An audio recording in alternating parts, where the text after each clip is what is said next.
Am I audible? Yes, sir. Yeah, and my screen is visible, right? Presentation. Yes. Okay. So with that, let's start the discussion for today. So my name is Ayan Paul. I am a PMRF research scholar from IIT Kharagpur. And regarding this course is regarding computer vision, taken originally by Professor Jayanta Mukhopadhyay, Professor Computer Science and Engineering Department, IIT Kharagpur. Okay, and we are into week second discussion of this course. Yeah, I am a TA of this course. My duties are I will solve few questions that are that will be very similar to your assignment, so that whenever you will be solving your assignment you will not feel it's something new. Okay, so that is my duty, but before that I always prefer to revise what exactly happened this week, and then we will move to the question for better understanding. Okay, so with that let's start the discussion for today. Okay. Okay, so last week what we have discussed. Okay, someone is joining. Yeah, last week what we have discussed regarding.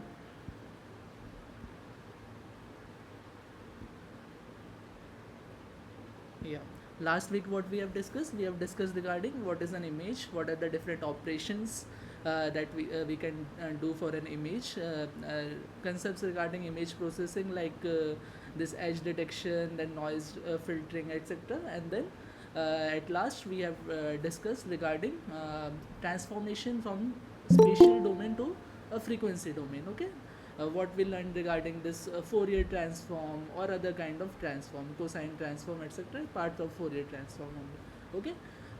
This week, what we will be discussing something regarding this real and projective space. Okay, so every point that you are seeing, every point in 2D or 3D space that you are seeing, that is actually in real space. Okay, so what is the meaning of this real and projected space in case of this computer vision? So in computer vision, real space. Okay, let me just 1 minute.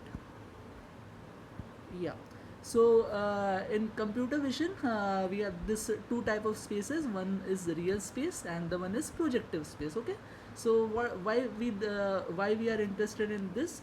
Because all the mathematical concept used in computer vision are used to represent in either real space or projective space. Generally we use projective space for easiness. Okay, because projective space we can also consider a point, and point at infinity. Generally when we are talking about real space, we are not including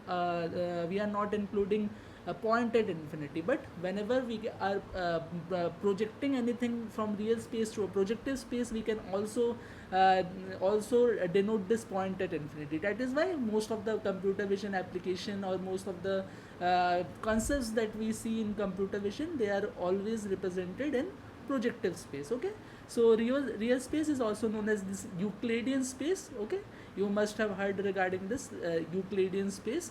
So real space refers to the familiar coordinate space with real valued coordinate. Every point that you are seeing in this 2D or 3D 2D or 3D domain, like every point in space that you are seeing, or anywhere every point that you are seeing, that is real space points. Okay, so real space point, yeah, there are two things. One is two dimension and second is three dimension. So two dimension we generally represent a point like this r square, not r square exactly, it is actually r cross r. That means real space into real space, okay? And we denote it by a point x comma y, because 2D real space we are talking about. Similarly, if we talk about a 3D real space, so how we denote a point? We denote a point in real cross real cross real, so that is why r cube, okay? R cube, r cross r cross r. So that is why we have 3 dimensions, so that is why 3 dimension, in each dimension if we take a point, so that is x comma y comma z. Okay, so this is all about real space. The points that you are seeing in nature or anywhere, that is a real space point, okay? Now what about this projective space or homogeneous space? Okay, projective space also known as this homogeneous space, okay? So projective space adds an extra coordinate to represent point at infinity and enables transformation like perspective projection, okay? Points are represented using homogeneous coordinate, okay? So what exactly is projective space? Like in real space, if a point from real space you are projecting onto any other plane, okay, any other plane that is an imaginary plane or any other plane, so that plane is known as projective space. Projective space, how it is different from real space?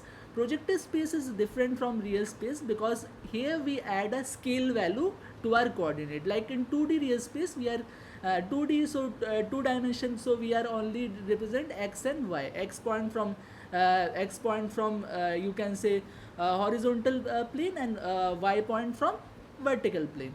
But here what you can see, x, y as well as a factor called k. Okay, this k is nothing. Okay, this k is nothing. Uh, K is nothing but k is a scale value, okay? So whenever the point, you can easily understand from this, so this is a real space, okay? This is a point in the real space, x comma y. But this point, let's say this point, whenever we are projecting it to a space, this is projective space, okay? This point, whenever we are projecting a space, it actually is lying on the same line, but as it is lying on the same line, but it is at distance, because the plane will be from certain distance rather from the real space, okay? So that is why actually the points are scaled to a value k. So that is why what we are writing in projective space, kx, ky or k, okay? Or even we can divide by k, and k is just a scale, so x, y comma k. So projective space, the difference between real space and projective space, we have one extra coordinate. That coordinate is nothing but for scaling factor. Okay, similarly 3D projective space, x, y, z and then k. Okay, so that is the difference between real space and this projective space. Okay, real space, we in 2D we have 2 coordinate, 3D we have 3 coordinate, projective space in 2D we have 3 coordinate. Okay, 3D we have 4 coordinate, one extra coordinate for scaling, okay? Because but the point is not in real space but at some distance from the real space at the same line. So that is why we add a scaling factor called as k. Okay, so that is the difference between real space and projective space. You can easily understand from this, like x, y is a vector, okay? X, y is a vector, or you can say a column matrix, or transpose of row matrix, you can say it is a column matrix. So in this column matrix we have 2 points, x and y, okay? So whenever we are projecting this column matrix in projective space, so we are just multiplying it by a scale k. So that is why k, x, ky, and at last we are writing a scale called k. So that is the difference between real space to projective space, okay? And this is another thing, this is projective space in 2 dimension, and projective space in 2 dimension contains all points from the real space in 3 dimension, but it cannot include 0, 0, 0. Why it cannot include 0? Because if we are dividing this 0 with any of our x and y, the answer will come as undefined. So that is why 0, 0, 0 coordinate cannot be included in your 2D projected space, okay? So this is the theory regarding real space and projective space. So is it clear? Is it clear? Yes. Yeah. Any doubt regarding real space and projective space? So my question is, if I have a, for example, a point at projective space 3 comma 6 comma 3. Okay, so what will be the point in the real space? 3 comma 6 comma 3. What will be the point in the real space? Anyone? 1, 2. Yeah, 1 comma 2. Yeah, exactly, because last thing is your scale, so just divide your point by scale. So 3 divided by 3, that is 1. 6 divided by 3, that is 2. So 1 comma 2 is your point in the real space. Okay, and in projective space we are using 3 coordinate because third coordinate is nothing but your scaling factor. Okay, so this is the concept regarding real space and projective space. Okay, so this is the thing. Now let's move on to the next thing, that is, yeah, that is points and line in the projective space. Okay, so same way like in real space, the line and points can be represented in a projective space. So you know, in real space how a line can be formed. If we have 2 point, if we just join any 2 point, okay, someone is joining. Yeah, so if we we are just joining 2 points, okay, so we can get a line in the real space. So same thing in projective space, we have a point in a projective space, we just join these 2 points and we are getting a line in the projective space. Okay, now the second thing is how we can get a point. Okay, if we are having two line that are intersecting each other, how we can get the point of intersection? Same thing, just if we cross product the two line in the real space, so the point at which it is intersecting, that point is the point of intersection in the real space. So same thing in projective space, if we are getting two line in a projective space, just if we see the where the point is intersecting, that is the point of intersection in a projective space. Okay, so again someone is joining. Okay, so that is the concept, same concept. So again I am repeating how we can get a line in the any space, real space or projective space. So let's say about real space, because you know about real space. So if we have 2 point, if we just join this 2 point, we are getting a line from this 2 point in the real space. Okay, let's say this is p1. Okay, let's say this is p1, p2. Okay, so p1 and p2, if we just join it by a line, we are getting a line. Okay, similarly how we can get a point, if we have two line, let's say this is l1. Okay, and this is l2. Okay, if we can just intersect. Okay, if we can just intersect this two line, okay, l1 and l2. Okay, the point, that is the point of intersection, that is p. So from 2 points we can get a line, from two lines, if the two lines are intersecting, we are getting a point. So this is a simple theory. Okay, now how we represent this in a mathematical form? Mathematical form, nothing we have to do, we have to just do the cross product of the point. If x1 and x2 are the point vectors, if we just not multiply it, cross product it, x1 cross x2 vector, cross product of it, we are getting a line. Okay, vector equation of the line. Similarly, how we can get a point? If we have two line, l1 cross l2 vector, so l1 we just have to cross product it, l1 cross l2, and we are getting the point of intersection p.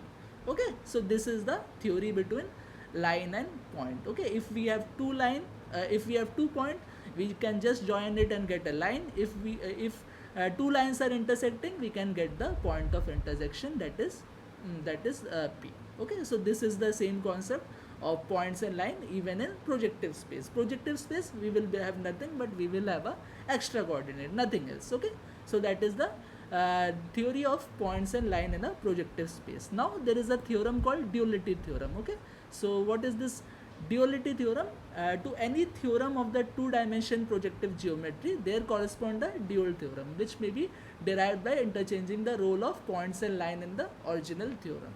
So in this equation you can clearly see, if we interchange with x1, if we interchange by a line, x2 if we interchange by a second line, that is l1 cross l2, and this line if we interchange by a point, this equation can be formed. So this theorem is nothing but this theorem is known as duality theorem, this thing. Okay, just if we just interchange the lines with the points, then our formula can be same, just we need to interchange it. Okay, so if we just interchange a line with the point as well as point with the line, so that is duality theorem. Okay, and second thing, this is another equation that you need to know, that if we just the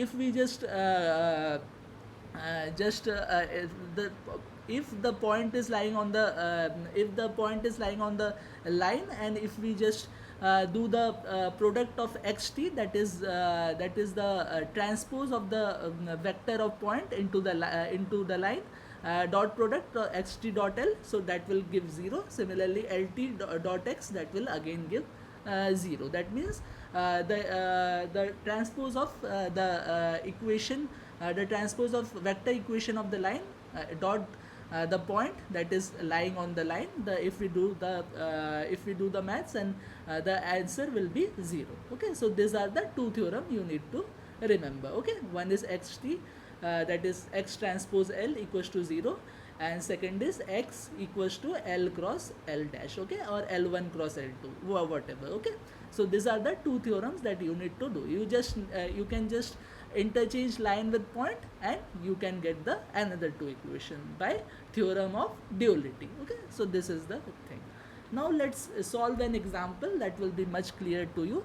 So compute the line passing through point 3, 5 and 5, 0 in a plane. Okay, 3, 5 and 5, 0 in a plane. Okay, someone is joining.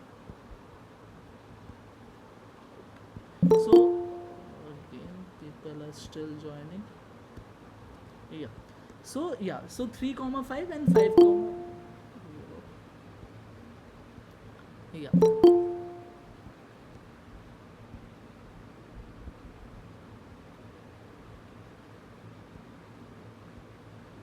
Yeah, so this is the thing. So we are given with 2 points, and we have to compute the line passing through the both the points. Okay, people are still joining. Yeah, so we have to compute line passing through both the points 3, 5 and 5, 0. So what we can do, how we can get the line? Very simple. Okay, line can be computed. L vector will be equal to x1. Okay, x1, this is x. Okay, x1 vector, okay, cross x2 vector.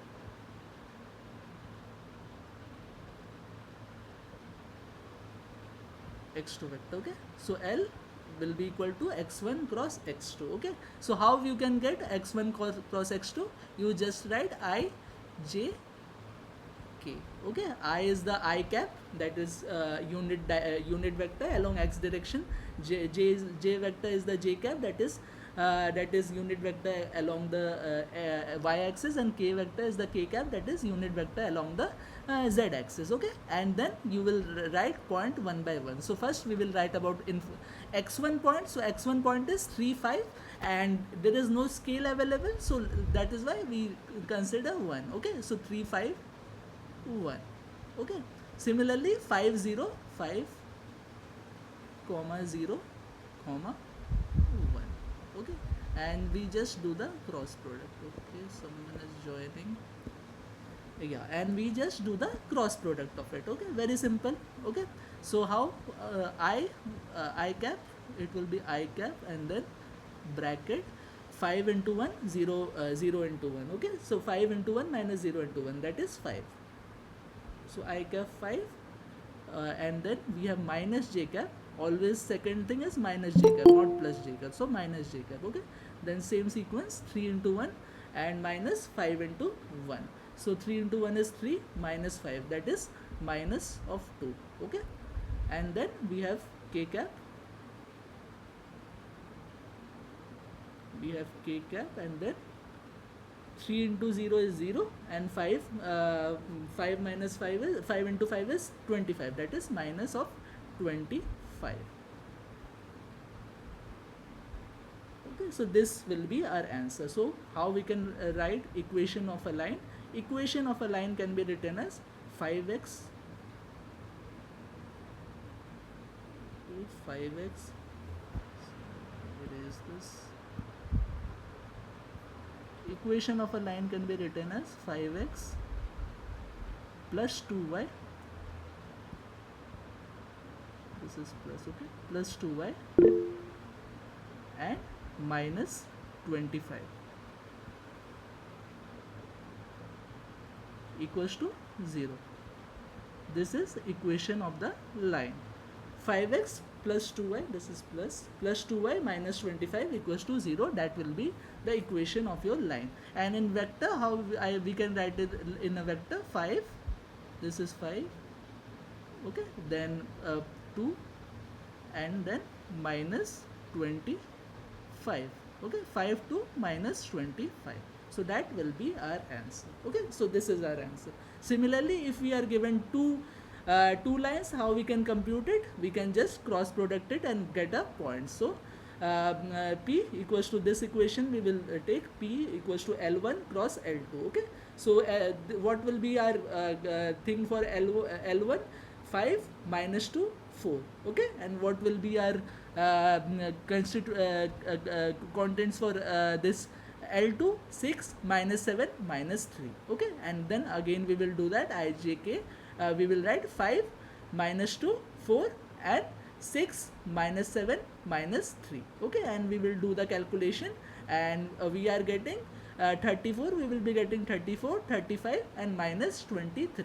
Okay, and we will just divide by minus 23, because minus 23 is the scale, and we will be getting this point, that is minus 34 by 23 and minus 35 by 23.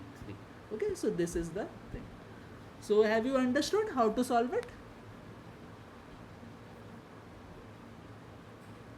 Is it clear? Hello, am I audible? Clear, right? Second problem, can you please explain once again, sir? Second thing. Okay, so let's Second one. yeah, let's again do it for second one. Actually, people are still joining, so I'm busy.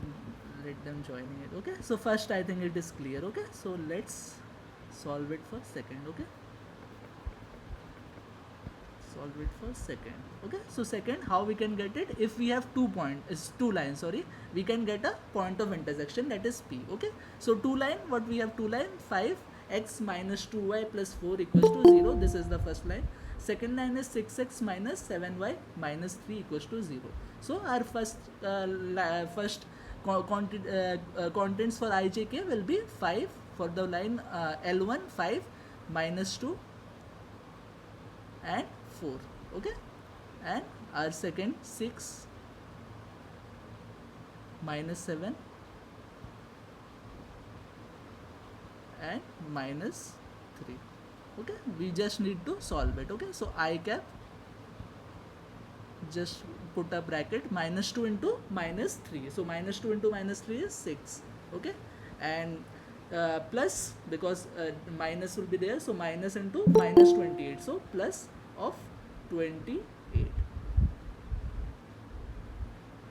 Okay, then second thing, that will be minus j. Always remember that second will be minus j, not plus j. Okay, so minus j, and order will be same. So minus 15, this is minus 15 and minus 24. Okay, minus 24.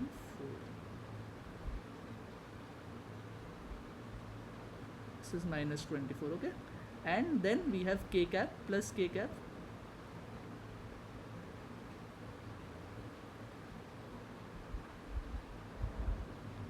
plus k cap, because third one will be plus. So 5 into minus 7 is minus 35 plus 6 into minus 2 is minus 12. So that means minus 35 plus of 12, that is minus 35 plus of 12 will be minus of 23, right? Minus 35, minus 35 plus of 12 will be minus of 23. So our answer will be, if I just write in the form of IJK, that will be 34. This will be, point will be 34. Okay, and that will be minus 39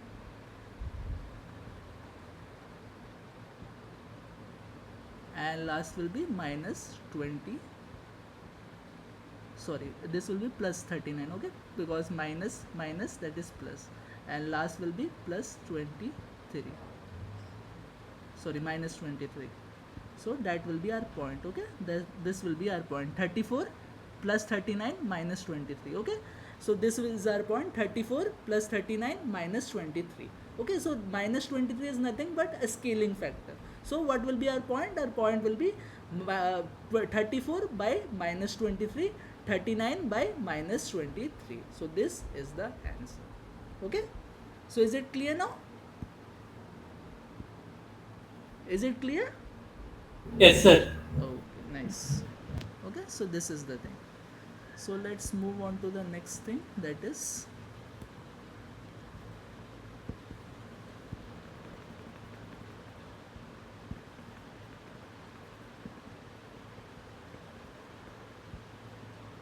so let's move on to the next thing, that is intersection of parallel line. We know in theory that parallel lines never intersect, but that is in real space. Projective space, it can intersect. How it can intersect? So let's say we have this two lines, okay, ax1 ax plus by plus c1 equals to 0, and L2 ax plus by plus c2 equals to 0. Parallel lines means a and b remains constant, because a and b are slope factor, okay. So this thing will remain constant, only thing changes the constant, that is c1 and c2, okay. So that is why the gap is between these two lines is c1 minus c2, okay. So this thing only changes if we are talking about parallel line. The slope factor does not changes, okay. So this is the concept of the parallel line, okay. Now thing is, we are telling that if parallel lines can intersect or not. In real space it cannot intersect, because you can easily see this is a real space, but projective space, yes, that they can intersect, okay. How they can intersect? If we just follow this equation, that is the point of intersection will be from L1 cross L2, okay, L1 cross L2. So easily, okay, again people are joining, so easily it can intersect, okay. So that is the thing. So just we can do L1 cross L2. So again what we will do, ijk, now a b c1, then a b c2, and just we will do the calculation, we will be getting this, okay. We will be getting this point, okay. C1 minus c2 minus c1 into b minus c2 minus c1 into a, and 0, okay. So c2 minus c1 is nothing but it can be considered as a scale, okay, because if I take this c2 minus c1 inside, so c2 minus c1 can be just considered as a scale, okay. People are still joining, yeah. C1 and C2 can still be C1 and C2 can C1 and C2 can be considered as scale, and this can be considered as a point b minus a comma 0. So b minus a comma 0 is known as ideal point. This is the point at which two parallel lines intersect, okay. So that is known as ideal point. So again I am repeating, two parallel lines does not intersect each other in real space, but in projective space it can intersect. How we can do that? In projective space it can intersect. We can just follow our mathematical equation, that is L1 cross L2. If we are modeling this first equation as L1 and second equation as L2, we can get a point at which these two parallel lines intersect, okay, and that point is b minus a comma 0. 0 is nothing but scaling factor. So b minus a comma 0 is the point in projective space at which two parallel lines are intersecting, and this point is known as ideal point, okay. So this is the theory about intersection of parallel lines, okay. Now line at infinity. Now the thing is, where two parallel lines intersecting, there will be a line comprising the ideal point, okay. So the ideal point actually will be lying on some line, okay. So that line is known as line at infinity. And how we can represent our line at infinity? 0, 0, 1 or 0, 0, 1. 0, 0, 1 is the line containing every ideal point. In canonical system we can consider, we can denote it by this. How we are getting this? We can just follow this equation, that is this equation, that is or rather this equation, we have this point, ideal point, that is b minus a comma 0. Okay, and if we just multiply it by 0 0 comma 1, we are getting 0. So 0 0 1 0 0 1 is the vector equation of the line at infinity. Okay, so how we can get it? We know b minus a comma 0, that is the ideal point. If we just find the line with this equation, we can get the line at infinity, and that is always 0 0 1. Okay, so this is the theory about intersection of two parallel lines. So the point of intersection of two parallel lines is known as ideal point, and the point at which this ideal point, the line at which the ideal point lies, that line is known as line at infinity. So this is the theory regarding intersection of parallel lines and line at infinity. And always remember that this is only possible in homogeneous coordinate. In real coordinate it is not possible. Okay, because in real coordinate no two parallel lines intersect. Okay, so this is the theory regarding intersection of parallel lines and lines at infinity. Okay, so is it clear to all of you? Clear, right? Yeah, nice. So let's move on to the next thing, that is vanishing point. Now if we are doing a projective transformation, or rather just say a transformation from real lines to a projective space, okay, or real points to a projective space, so that is this pi plane is the plane in the real space. So you can see these are the parallel lines. Okay, this lines does not intersect because this is a real plane. Okay, now if I am just projecting it on a projective plane, we can see these lines are converted into this. These two blue lines are converted into this, and they are meeting at one point, that is the ideal point, right? So ideal point for this two blue line is this point. Similarly, ideal point for this two yellow line is this point. Similarly, ideal point for this two green line is this point. Okay, so if I join all the 3 points, that is if I join all the 3 ideal points, okay, the line that we are getting, we calling it as vanishing line. Okay, so this is the concept of the vanishing line. Okay, so again I am repeating same thing, that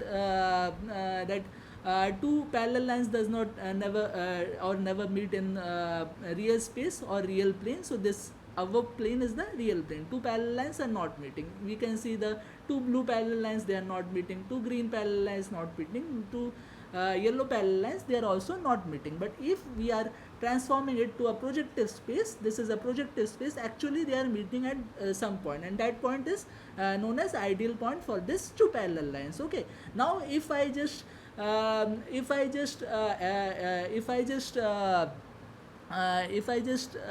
join all these ideal points or vanishing points, rather we call it vanishing points, then this line is known as vanishing line. So this is the concept of vanishing line. Okay, simple concept. So let's move on to the next thing, that is a real life example where we are using this. Okay, where we are using this this thing regarding this real space and these things regarding this vanishing points. Okay, so you can see in this image. Okay, see in this image is actually distorted. Okay, this image is distorted, and we know that there is a point at which this if this is actually the parallel lines. Okay, but this is a projective space, so that is why in this projective space we can see these two parallel lines are actually meeting. Okay, similarly this two is again parallel lines, this two is again parallel lines, but as it is a projective space, this is meeting at some point. So this is the these points are known as vanishing points, and if we join this vanishing point, for example this is meeting somewhere like that, let's say this is meeting somewhere like this, and if we join both this vanishing point or ideal point, rather this line is known as the vanishing line. Okay, this line is known as the vanishing line. So this is a real life example. This is a proper rectangular picture, and rectangular picture we all know that the horizontal axis as well as vertical axis, they will never meet, right? But in this projective space it is actually meeting at some point, and this point is known as vanishing point or whatever you call it, ideal point. And if we do both the vanishing point, we are getting a line known as vanishing line. So this is the theory behind this things, okay. And this is only possible because this is a projective space. In real space that is not possible, okay. So this is the thing. Now lines, we have lines and points we have discussed in this homogeneous space. Now let's discuss regarding conics, okay. Conics, this is an equation of the conics, okay, and conics satisfied this equation, okay. So this x is nothing but a point on the conics, as we have previously seen it, that xt into L, xt into L equals to 0 whenever we are talking about a point and the line. So this is the equation. Now regarding conics, this is the equation xt, that is transpose of the point, okay. Yeah, Kumar, Ritik, please, any questions?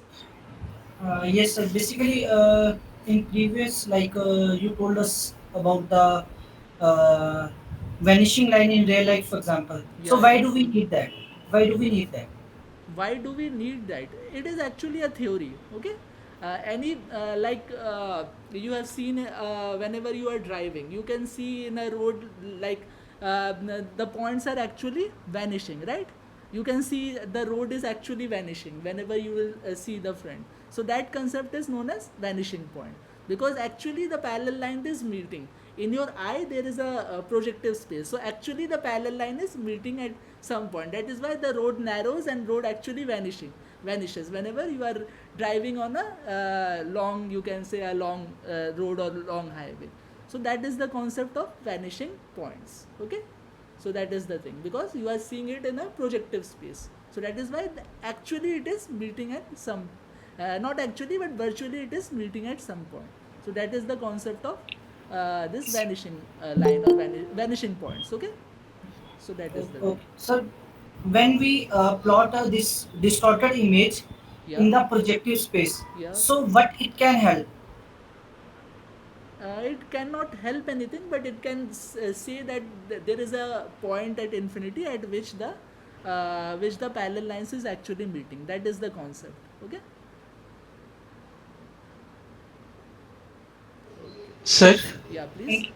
so in real life example is there a particular diagram, I mean picture is there, and based on that picture, Yeah, it is very easy to identify vanishing points. yeah, But in the assignment, one question given, yeah. find the vanishing points. But there is no diagram, there is no picture, and there is no value. How to identify that values? There should be some value, I think. No, Without any. not there. Just find the vanishing line. Okay, Just four options are given. okay. Out of four options we have to choose one. So how to identify vanishing points or line? Vanishing points or line. We will solve a question regarding vanishing points on line, but I think some values would be given, right? Without Yeah. values, how you can solve? So some No, values no, would be given, I no. think. A line is not given, and Yeah. any particular diagram also not given. Okay. Just multiple choice are given. Four options are given. Okay. So how to identify that option? How to identify the option? Yeah, So yeah. I So do. there is no diagram. Based on diagram also we can identify, right, by drawing vanishing points on particular point like that. See, But there is ideal points have equation minus b a 0. Okay, so if you are given something like that minus b a 0, so that is actually an ideal point, or you can say a vanishing point. Okay, so that is for this ideal point. And regarding this vanishing line or line at infinity, that is always given by 0 comma 0 comma 1, that we have studied. So if something like that is sorry, given, sorry, sorry. Can you please come again? yeah, yeah. So let me, Zero, 0 comma 0 comma 1, right? We have just zero studied. comma zero comma Yeah, 0 one. comma 0 comma 1. That is a equation for the ideal line. Okay, ideal line or line at infinity. Okay, and b comma minus a comma 0 is the equation, or you can say the vector equation for this ideal point. Okay, so if this form is given, you can easily identify. Okay. But values are given, sir.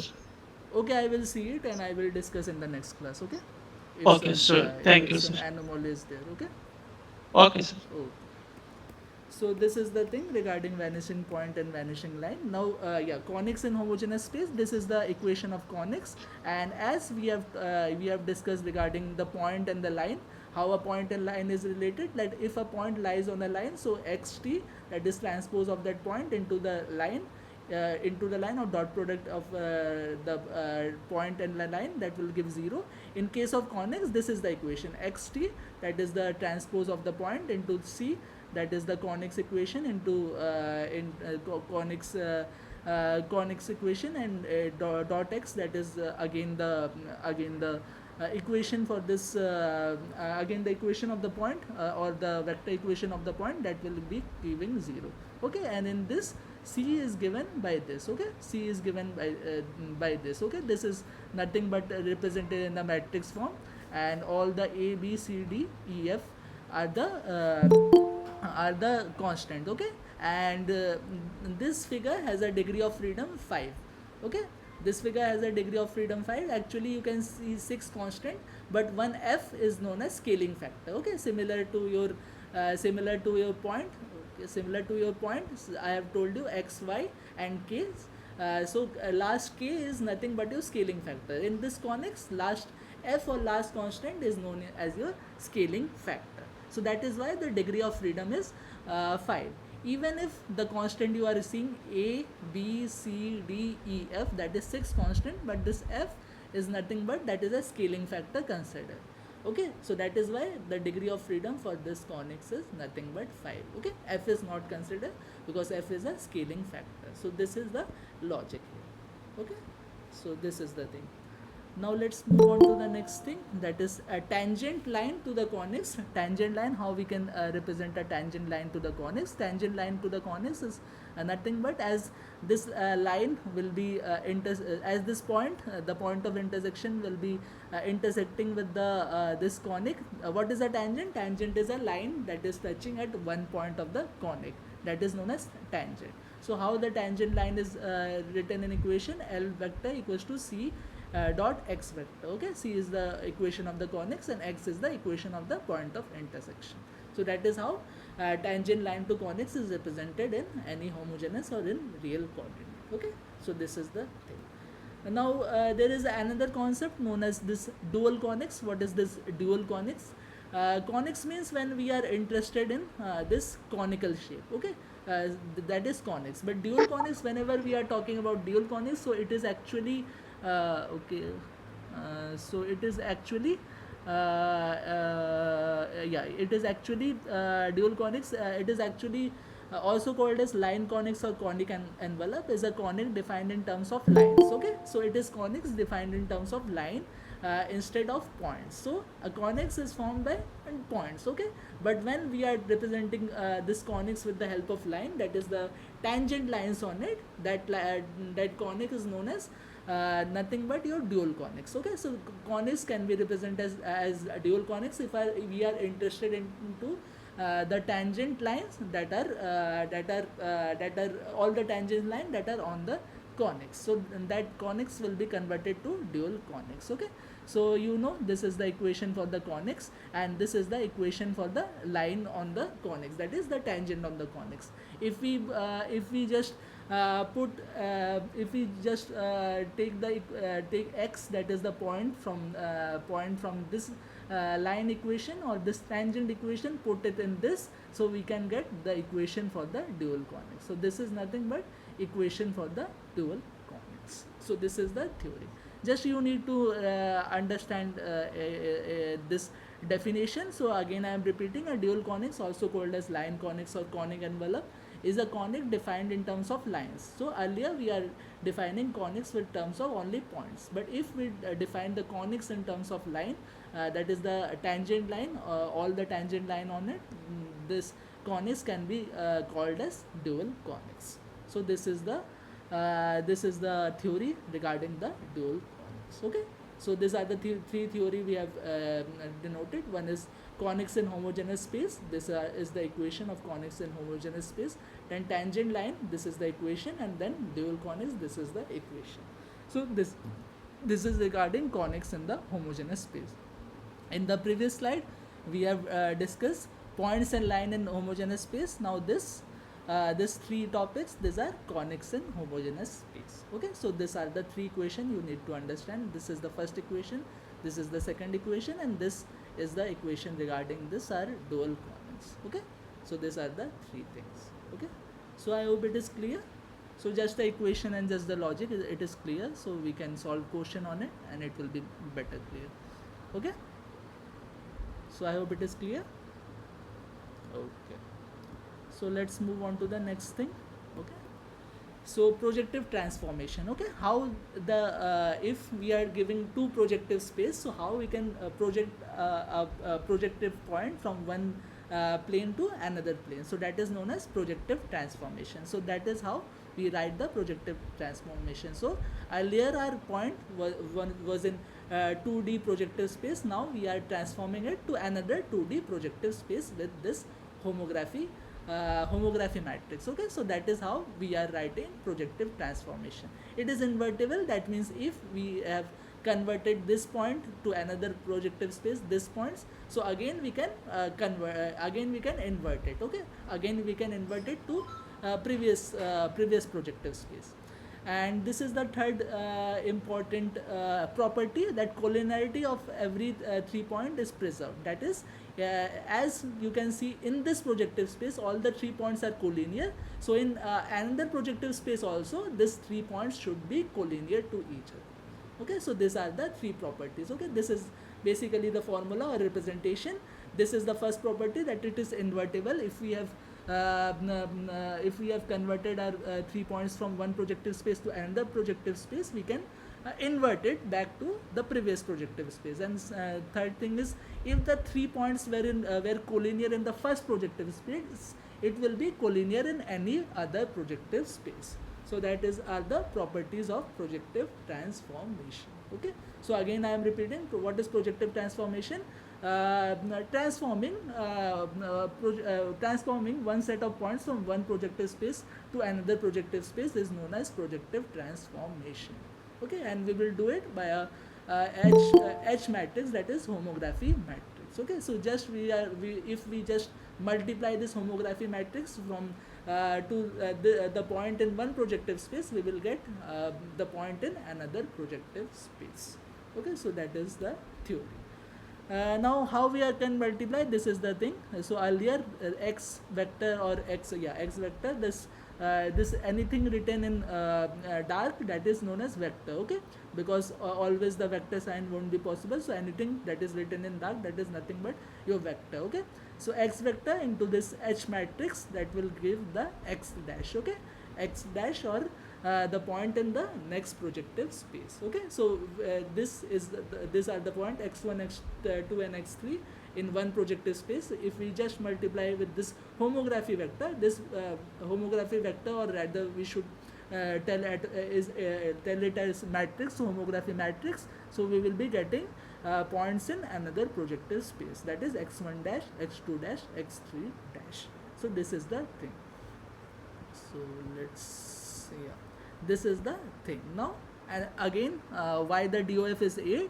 We have 9 constant. You can see this is a matrix, 3 cross 3 matrix. So we should have DOF 9. But again, I always tell that the last elements, we always consider it as a scaling factor.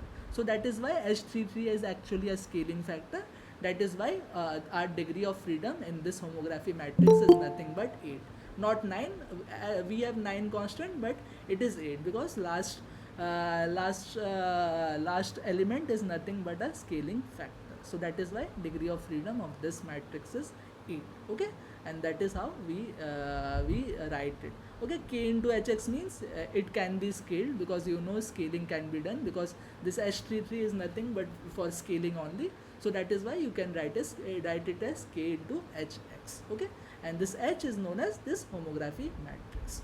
Okay, so this is the theory regarding homography. Now estimation of h. Now if we have been given 2 set of points, that is like x dash and y dash. So earlier we have xi and so earlier we have this xi. Okay, xi that is in one space, that is xi can take like x1, x2, x3. So earlier we have this, now we are converting into xi dash, okay, with this equation, okay. Now the thing are, there are 8 unknowns, so how we can get it? We can get it by 8 equations, okay. So how we will form these equations? We can form these equations by this, okay. This two things we can form this equation. We can check it in the next slide, that will be more clear to you. Now just understand that if we have if we have 4 points for this, you should require 4 points, because with 4 points only you will get 8 equation, and with 8 equation you can solve this 8 constant, because 8 is the DOF, okay. H33 we can convert, we can call it as a scaling factor, we can take it as 1, okay. So for this 8 constant, how many equation you need? You need 8 equations, okay. So how we can get 8 equation? You can get 8 equation by at least 4 points, because 1 point will give you 2 equation, okay. 1 point is giving you 2 equation. So to get 8 equation, you should have 4 points, okay. So this is the theory. And now transformation of the line under H. So let L be the transformation of line under H. Any line can be converted from one space to another space, one projective space to another projective space by this, okay. H inverse minus T, that means first you have to do the inverse of the homography matrix, and then you have to do the transpose of it, and just multiply with the line in the previous homogeneous space, then you can get a line in the next homogeneous space, okay. So this is the theory. Now it is actually not clear, so let me clear it by this example. So that is how you can remove distortion, okay.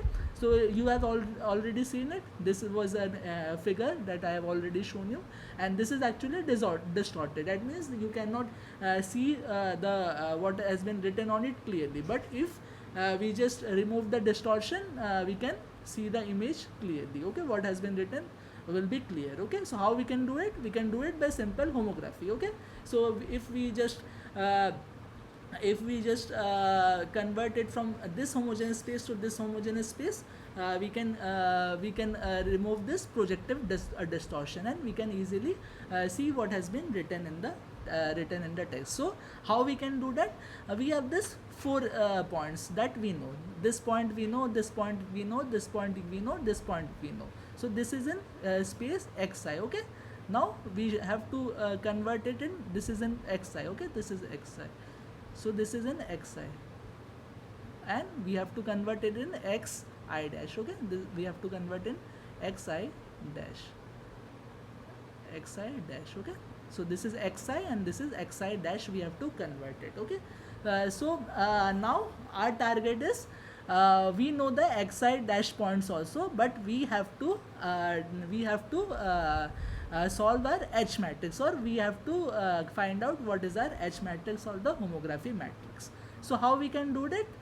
We can do it by the help of this 8 equation, because 4 point we have this point and we have corresponding this point, we have this point, we have corresponding this point, we have this point, we have corresponding this point, and we have this point and we have corresponding this point. That means we have 4 set of points.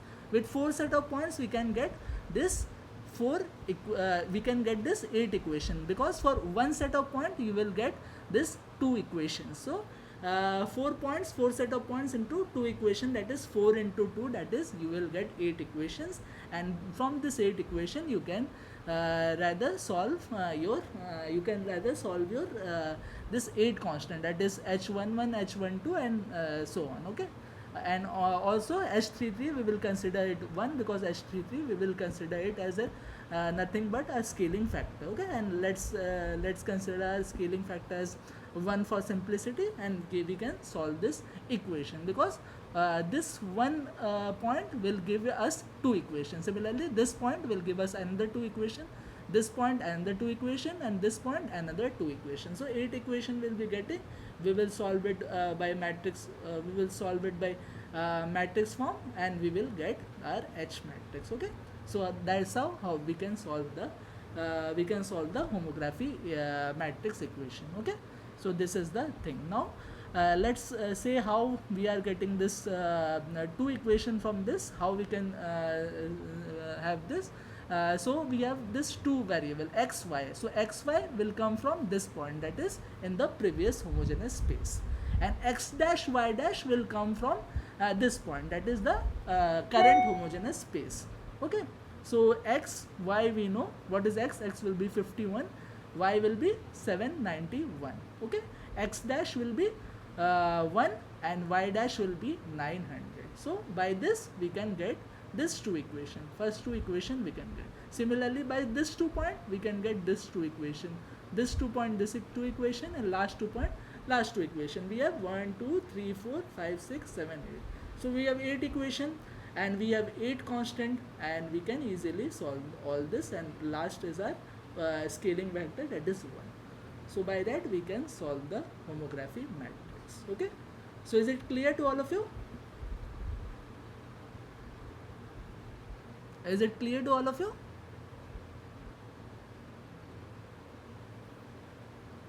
Am I audible? Yeah, any doubt? No doubt, right? So if you are given 4 point, can you get the homography matrix from now on? 4 points and 4 points in both the spaces, previous space as well as the current space. So can you get the homography matrix? At least you can form the equations, right? Yes, sir. Okay, nice. So do we have to do all the calculation? Yeah, Basically, it is so much tough. yeah, actually this calculation can be done with calculator. Okay, so you need not to do it one by one. So you can just put this equation, and you can from the calculator you can get all the 8 constants. Okay, so try it with the scientific calculator. I hope everyone has a scientific calculator. You can try it. Okay.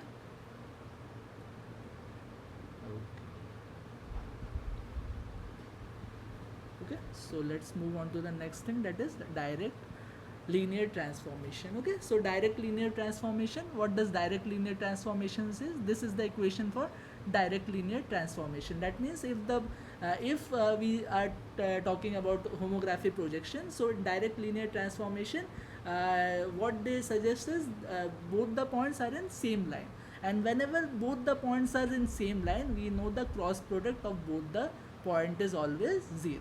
So this is the thing. Xi dash is the point in your previous homogeneous space, and hxi is your point in your current homogeneous space. And as it is a direct linear transformation, so what is suggested is the points will remain on the same line.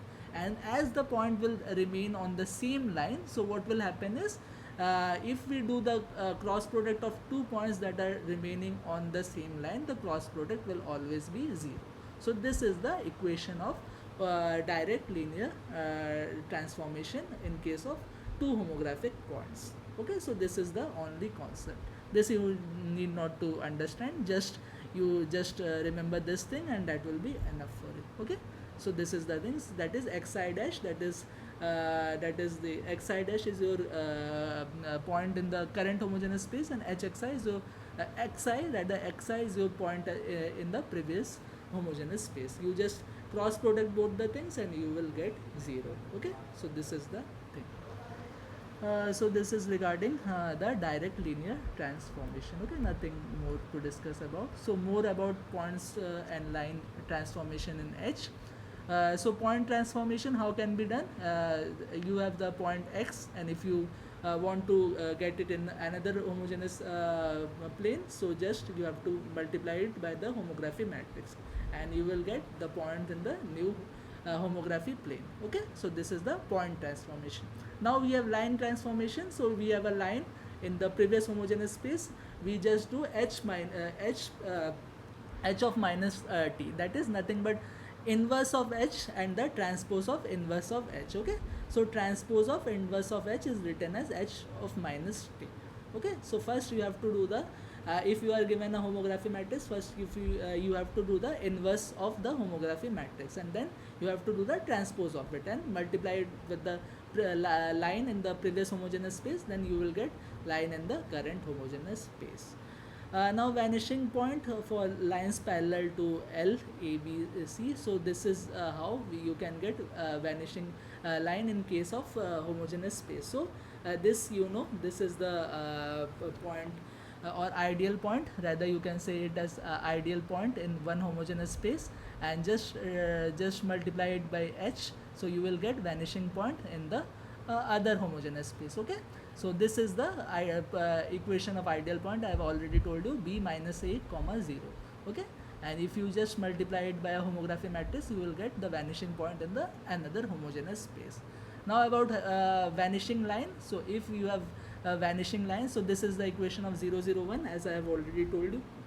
This is the equation of line at infinity in one homogeneous space. You just multiply it by h minus 3. Okay, same thing as line and point transformation. So vanishing is line is nothing but another line. Okay, so just you multiply it by h minus of t, that is inverse of h matrix, transpose of it, and you will get the line at infinity in another homogeneous space. So these are the 4 equations that you have to remember to solve all the question.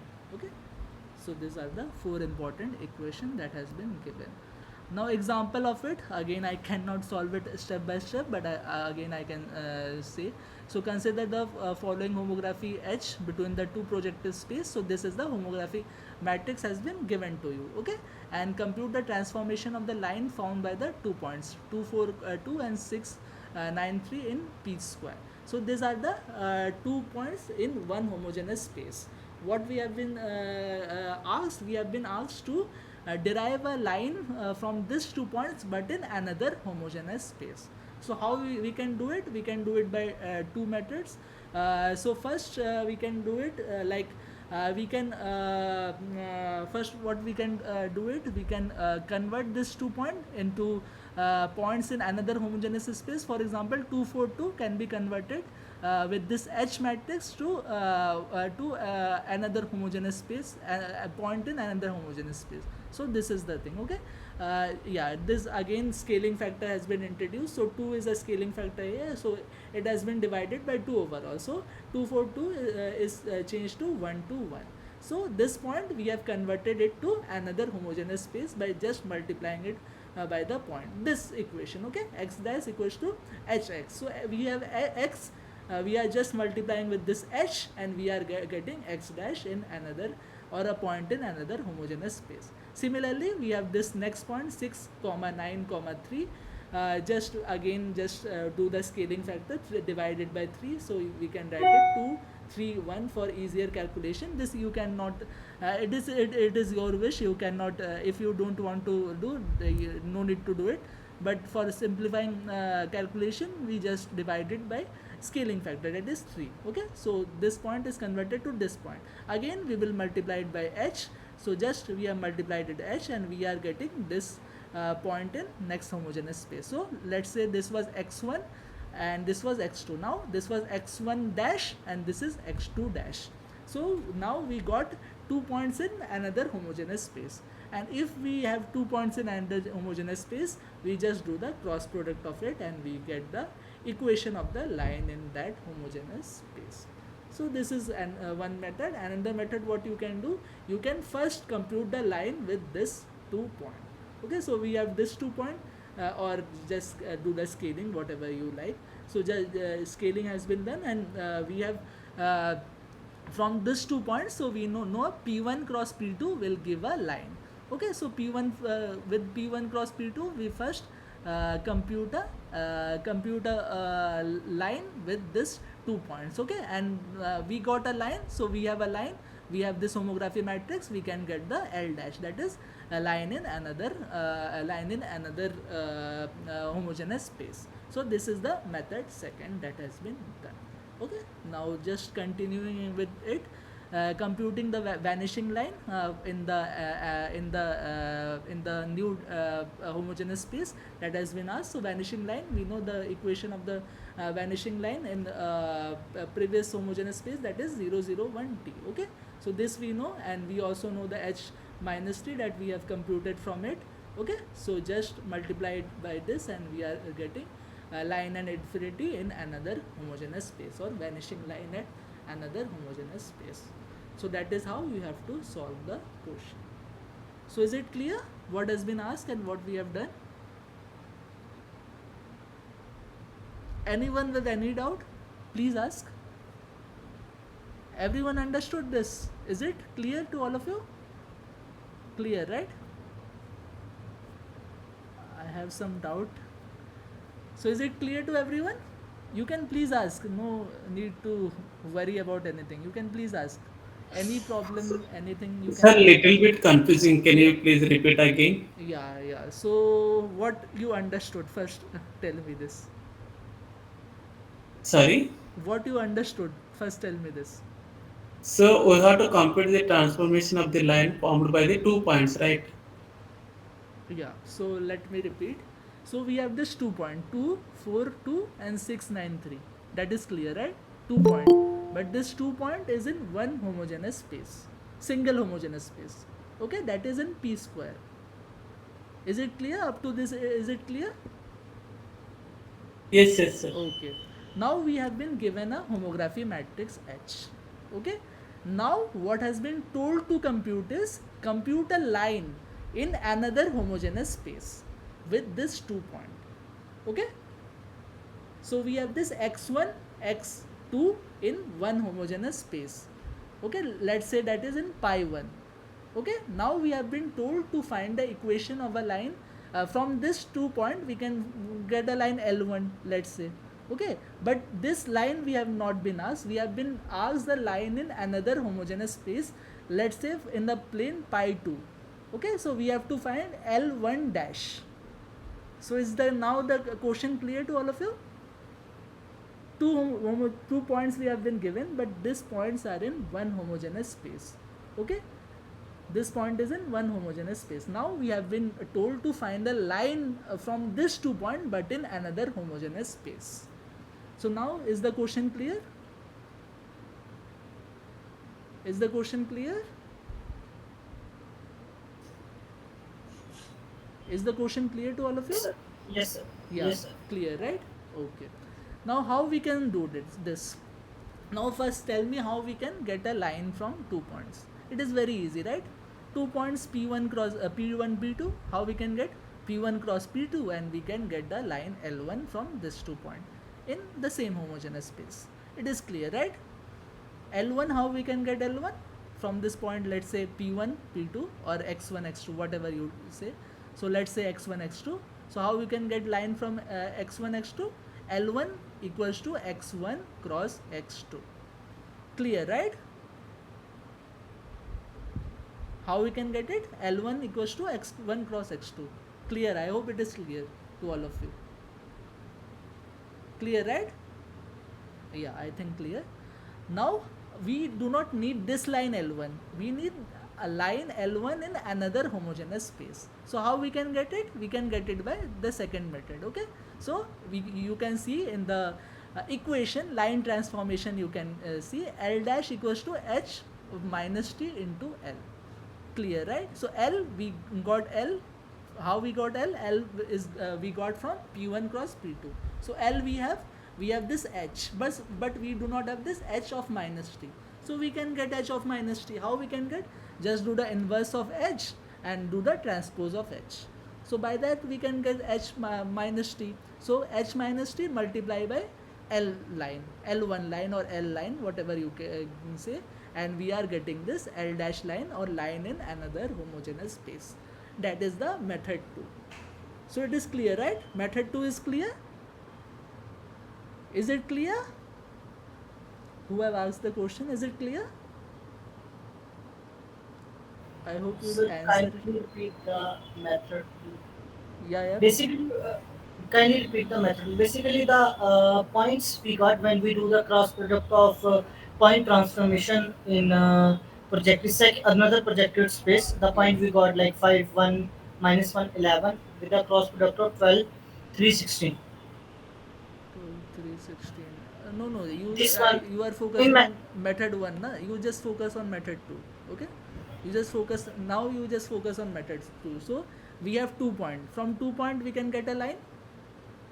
Can we get a line from 2 point? P1 P2. We can get a line yes from 2 point, right? L equals to P1 cross P2. Clear, right? Yes, sir.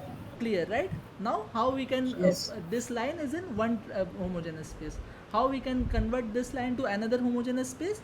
Just multiply it by h of minus t. We have given h, we change it to h of minus t. How we can get? We can just do the inverse of h, and we then can do the transpose of h inverse. So h minus t. So we have h minus t, we have the equation of line, and we can get the line in another homogeneous space. So that is a simple method too. Clear, right? Okay. Clear. Yes. Now what about method 1? In method 1, what has been done?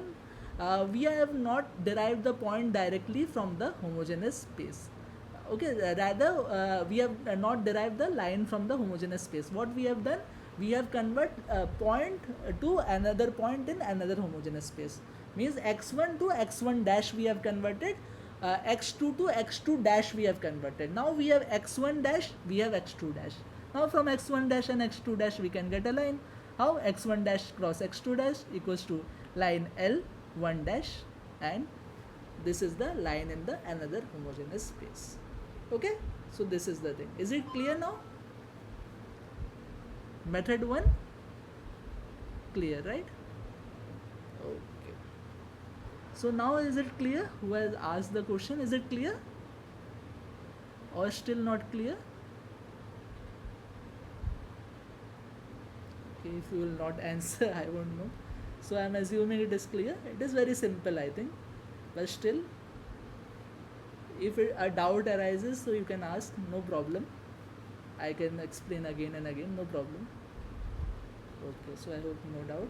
So this is the theory and this is the example. Okay, so let's move on to the next thing, that is projective linear group. So actually this homography or this projective transformation, we can do a cascade of transformation that can be replaced by one transformation. That means let's say from one homogeneous space you have converted to another homogeneous space by H1 matrix. Then from that homogeneous space we are converting it to third homogeneous space by H2 matrix. From third homogeneous space we are converting to fourth homogeneous space by H3 matrix. Okay, so now we have been asked how we can convert the whatever line or point whatever from this first homogeneous space to the fourth homogeneous space directly. So directly how we can do? We can just do the multiplication of h1, h2 and h3, and we can get whatever h we will be getting, that h if we just multiply it with points or line whatever in this homogeneous space, we can get the points or line in the fourth homogeneous space. So that is known as projective linear group. So a cascade of transformation can be replaced by a single transformation. Okay, so that is the theory of the projective linear group. Now there is a subgroup and hierarchy of H. Okay, we have been known, the H matrix has been known by different name. So originally H matrix has been named by the name projective linear group. So if you have been given by this equation, so that is a projective linear group. That is nothing but a simple homography equation or simple homography matrix. Okay. Now what is an affine group? If the last row, okay, if the last row is 0, 0, 1, then the H matrix we call it as affine group. Okay, second we have Euclidean group. If the upper left 2 cross 2, that means this portion, okay, this portion of the upper left 2 cross 2 is orthogonal. What is orthogonal? Orthogonal matrix means if we multiply the matrix with the transpose, we are getting a identity matrix. So that is nothing but orthogonal matrix. Okay, so if we have A, if we multiply it by A transpose, we will be getting the I or the identity matrix. So that is known as orthogonal matrix. Okay, so that if the case is such, so we call it as Euclidean group. Now this is the next thing, that is oriented Euclidean group. Now about oriented Euclidean group, if the determinant of the upper triangular matrix that is coming as 1, then we call it as oriented Euclidean group. So again I am repeating, the normal H matrix is known as projective linear group. Okay, and then if the last row is 0, 0, 1, then we call it as affine group. Now if the upper triangular matrix, this part, if it is orthogonal, then we call it as Euclidean group. Now if the determinant of this orthogonal matrix is 1, we call it as oriented Euclidean group. Okay, So this is the original projective group. Okay, simple H matrix. Okay, I have told you there are 8 constant. Okay, 8 constant, or 8 is the degree of freedom. Okay, because H33 is considered as a scaling factor. So 1 minute.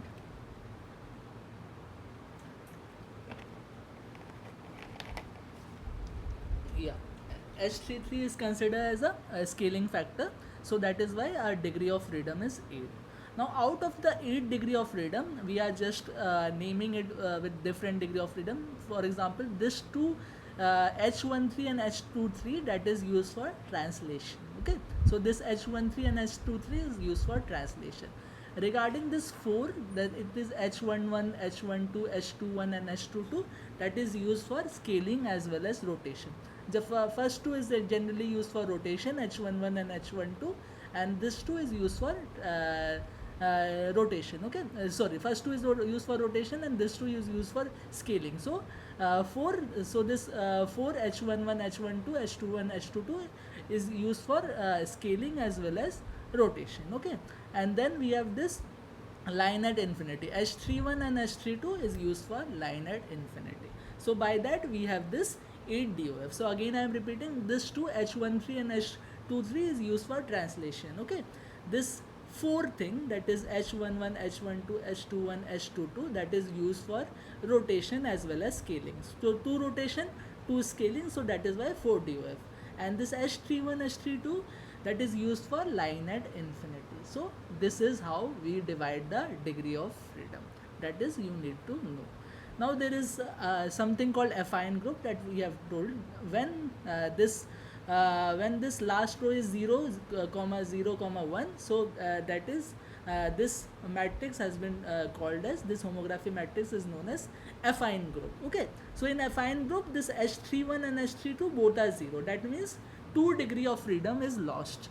Okay, 2 degree of freedom is lost. So this 2 degree of freedom were used for line at infinity. So when the line at infinity thing is 0, so this group is known as affine group. So in this case, what is our degree of freedom? Our degree of freedom is 6. Okay, because this 2 degree of freedom we are losing it in the affine group. Now next is our similarity group. In the similarity group, this upper triangular matrix this is also known as Euclidean group or similarity group, whatever you call it. So in this, the upper triangular matrix is orthogonal. When the upper triangular matrix is orthogonal, what happens is we do not have 2 rotation and 2 scaling. We have 1 scaling and 1 rotation. Okay, so that is the thing about this similarity group. So as we have 1 scaling and 1 rotation from 2 scaling and 2 rotation, so we are again reducing our degree of freedom to 2. So here the degree of freedom was 6, but now here the degree of freedom is 4, because we do not have 2 rotation and 2 scaling, rather we have 1 rotation and 1 scaling. So that is why degree of freedom is 4. Now this is the 4th thing, that is oriented Euclidean group. Whenever determinant of this is 1, so that is oriented Euclidean group. Whenever that thing happen, our scaling thing is lost, so only we have rotation, so our degree of freedom will be 3. So this is the table for it. Okay, so projective, we have this whole degree of freedom, that is 8. Okay, in affine group, we have this 2 degree of freedom lost from here, so that is why we have this 6 degree of freedom. Euclidean, we have this upper triangular matrix, we are losing 1 scaling and 1 rotation degree of freedom, that is why we are left with 4. And oriented Euclidean, again in this we are losing that scaling degree of freedom also, and we are only left with rotational degree of freedom, so that is why our degree of freedom here is 3. Okay, and again you have to understand what it is preserving. If we are talking about this projective linear group, then it is preserving lines. Okay, whereas affine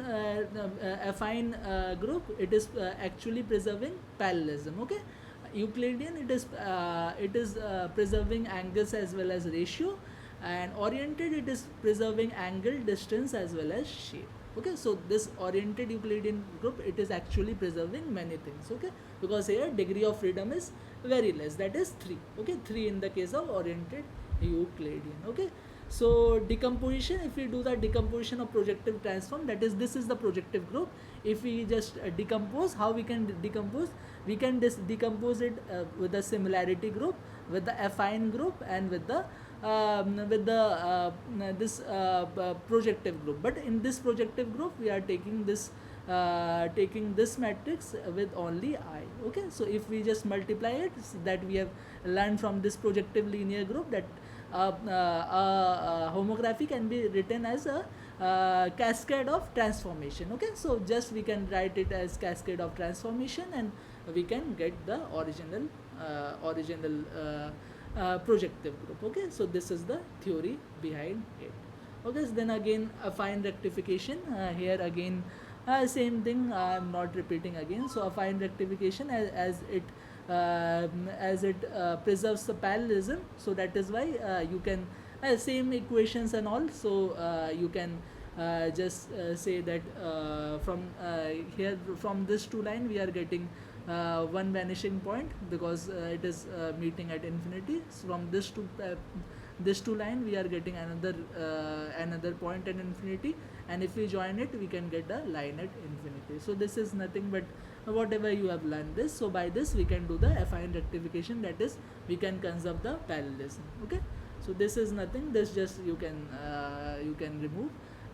This other things you can understand well. Okay, so these are the things you need to understand very well. Okay, so again I am repeating, you are given a homography, so it has originally 8 degree of freedom, because H33 is nothing but scaling factor. So just remove H33 and we are having 8 degree of freedom. Out of this 8 degree of freedom, this 2 is for translation, H13 and H23 is for translation, H31 and H32 is for line at infinity, and this 4 2 is for rotation and 2 is for scaling. Okay, so this is how our total 8 degree of freedom form. Now if I talk about affine group, in affine group the degree of freedom reduces to 6, because this 2 line at infinity will reduce to 0, so that is why it is known as affine group. Now similarity group is a subset of this affine group. How it is formed? Affine group, but in this upper triangular matrix, this upper triangular matrix should be orthogonal. So whenever upper triangular matrix is orthogonal, what happens is, first we have 2 rotation, 2 scaling, but as it is orthogonal, we will have 1 rotation, 1 scaling. Okay, so that is why again our degree of freedom reduces to 4. And then we have this oriented Euclidean group. Whenever this orthogonal matrix will have determinant 1, so in that case our scaling factor actually loses, and we are only left with the rotation. So that is why our degree of freedom reduces to 3. This is how you have to remember the thing. So is it clear? Is it clear, the theory part? Clear, right? So again I am repeating, your big thing is your projective linear group, that is simple homography matrix. Okay, and the subgroup of it is affine group.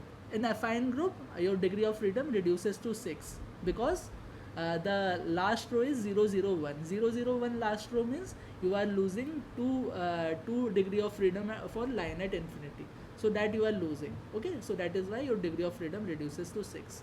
Second, you have Euclidean group. Euclidean group, your upper triangular matrix is orthogonal matrix. Whenever that happens, what happens is, earlier you in upper triangular matrix you have 2 scaling and 2 rotation factor, but now you have 1 scaling, 1 rotation factor. So your degree of freedom reduces to 4.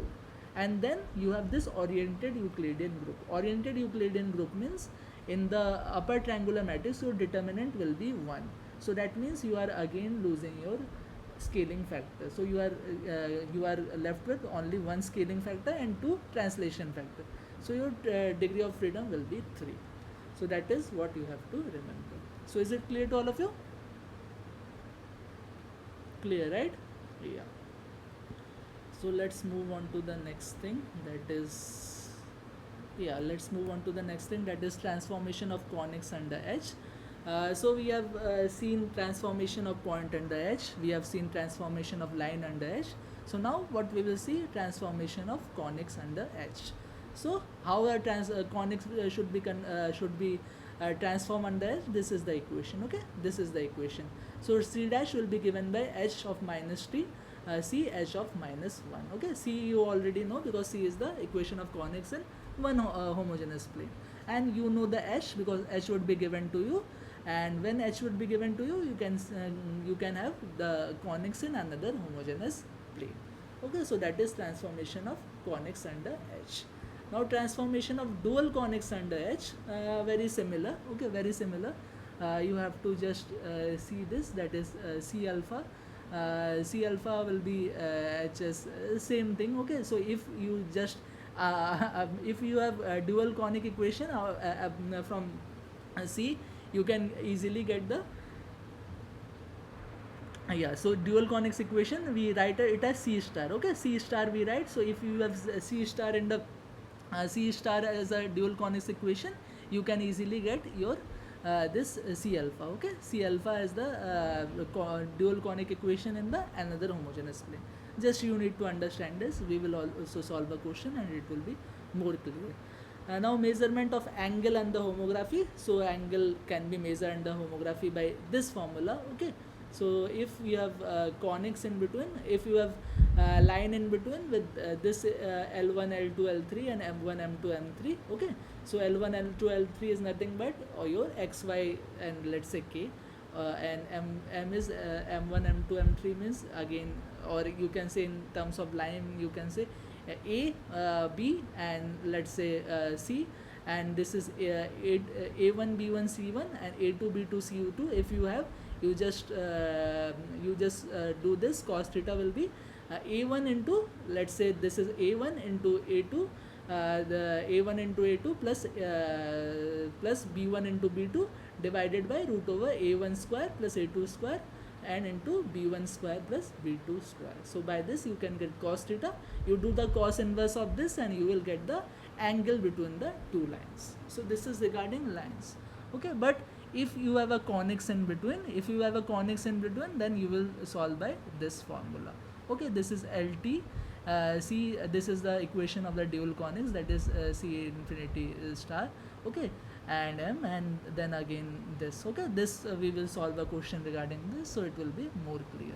So this is the main equation. If you know this equation, you can solve the questions. Okay, so this is regarding the measurement of angle of homography. Okay, so this is what it is. Okay, so is it clear? What you need to understand, this formula you should understand. This formula again, same formula, just if you replace C with the equation of a dual conics, you will get this, and this formula cos theta L1 M1 plus L2 M2, or rather you can say A1 A2 plus B1 B2 root over A1 plus A2 square B1 plus B2 square, and you can get the theta value from this equation. Okay, so this is the measurement of angle under homography. Okay, so this is the thing.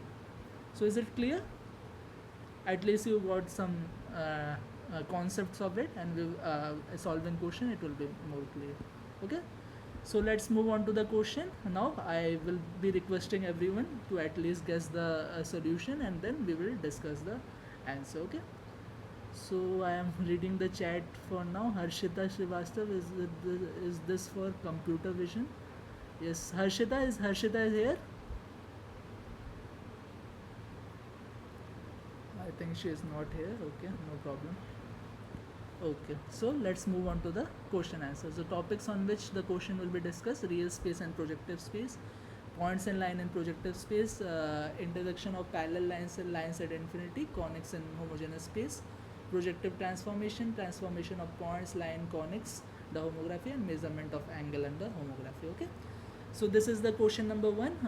A possible equivalent representation of 2D point 1, 3 in R square after projecting onto P square or P2, or rather I should not tell it as P square, it is actually R cross R and it is P cross P. Okay, R cross R means one plane, one horizontal plane and one vertical plane in R, and P cross P, one horizontal plane and one vertical plane in P. Okay, So this is the point in real space. Now we have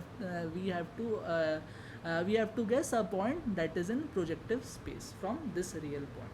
So any guesses for this?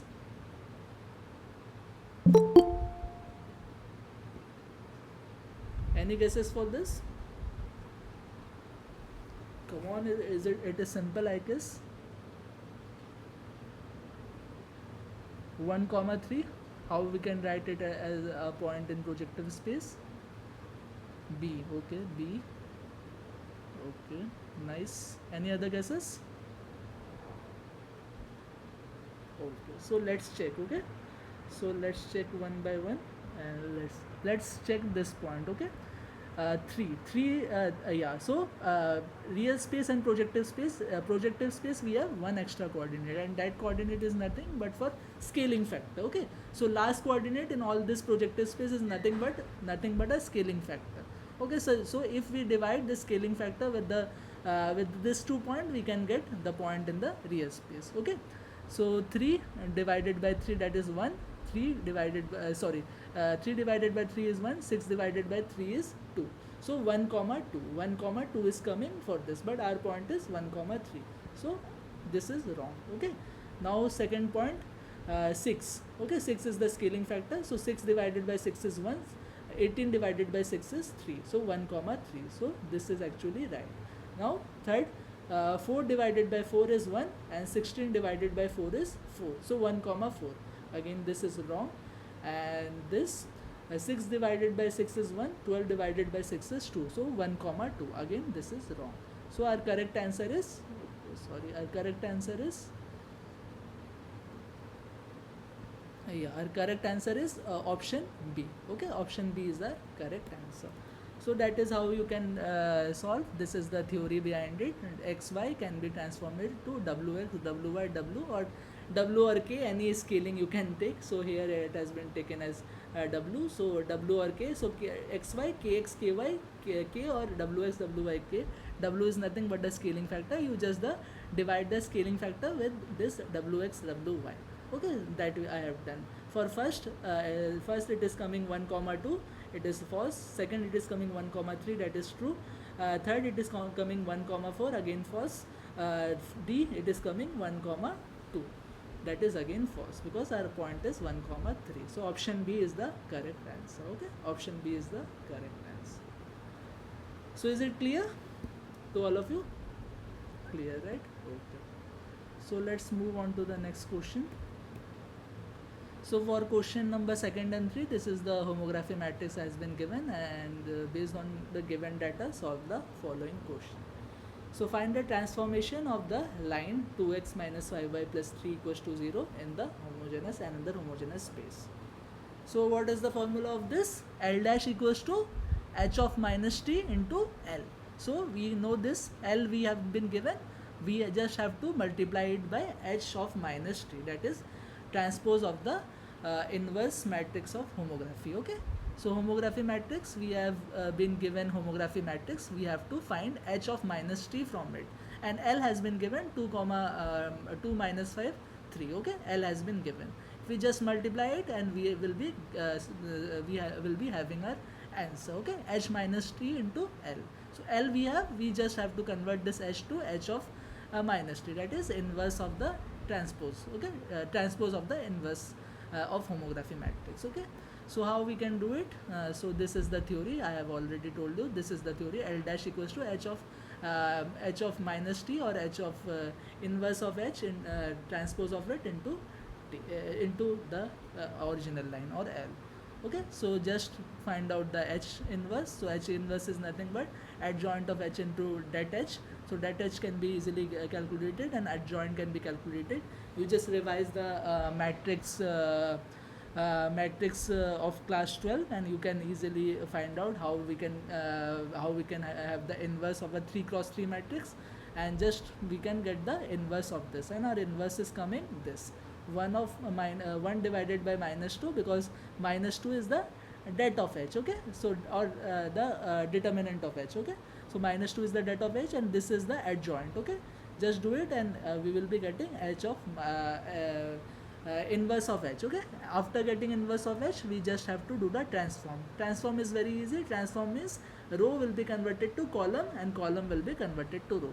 So this is the row, just convert into column. This is the second row, convert into second column. Third row, convert into third column, and we are getting h inverse of this or transpose of the h inverse matrix. Okay, and just multiply it by this line or L, and we will be getting the answer. And our L dash is coming 3 minus 7.5 and 5.5. Okay, but you can see here the option is not available, so just multiply it by a scaling factor here is, or the constant c here is 5.5, so just multiply it by 2 and you will get the answer. So if you multiply it by 2, 11 will come as c,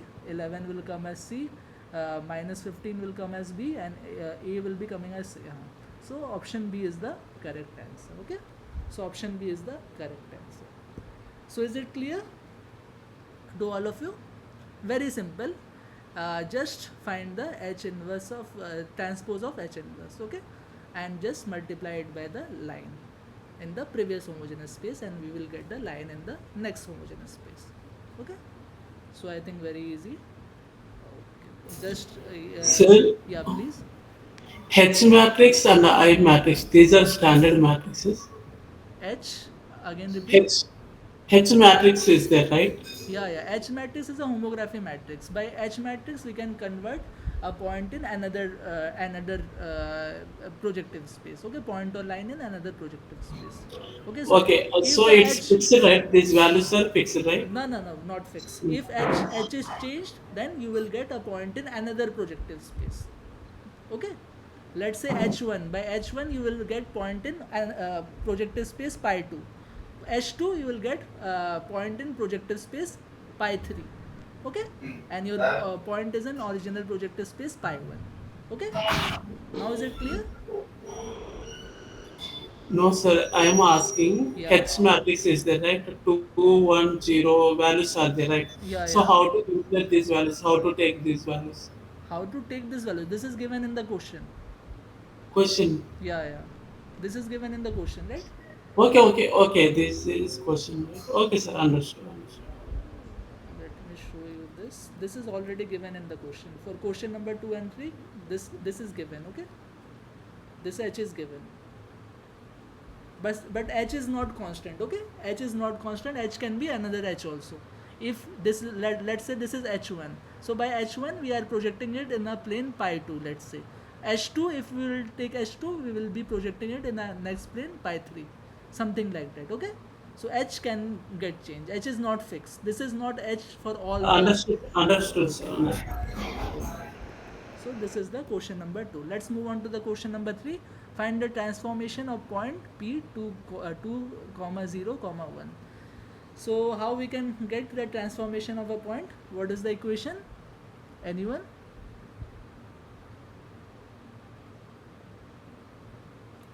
X dash. H into X. Yeah, very good. X dash equals to h into x. X we have 2, 0, 1. Just multiply it by h, and we will be getting the h dash, or the point in the new homogeneous plane. So very simple, right? H we have, this is the same h, because second and third question we should take this h into account. So this is the h and this is the point. Just multiply it, nothing, just multiply it, and this 4, 3, 1 will be the point in the next homogeneous space. Okay, point option A is the correct answer. So is it clear to all of you?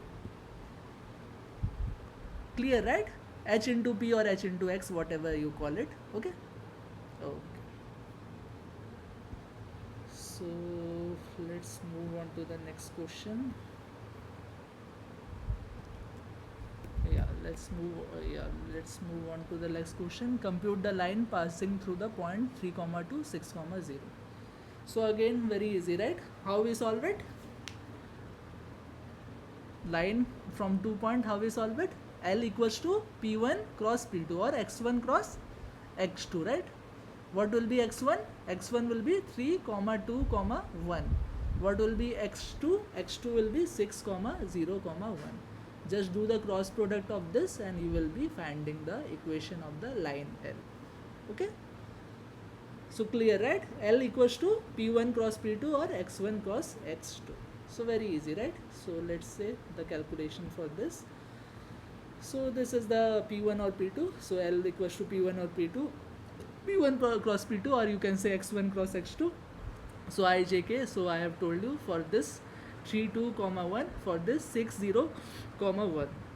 Just solve this and you will be getting this equation of the line 2 comma 3 comma minus 12. Just check if the if this is in if D is the answer, 2 comma 3 comma minus 2. Okay, sometime what will happen is it has been given in some scale. For example, it can be given as 4x plus 6y minus 24. So don't panic with it, just multiply it by a scaling factor. Whatever the scaling factor is required in the option, just multiply it by that and you will get the answer. Okay, don't get panic, you just find out this and then check the options. If the scaling factor does not match, you have to either multiply it or divide it by a suitable scaling factor and you will get the option. So option D is your answer. So is it clear to all of you? Clear, right? Yes, sir. Yeah, Yes, sir. yeah, very good. So let's move on to the next question.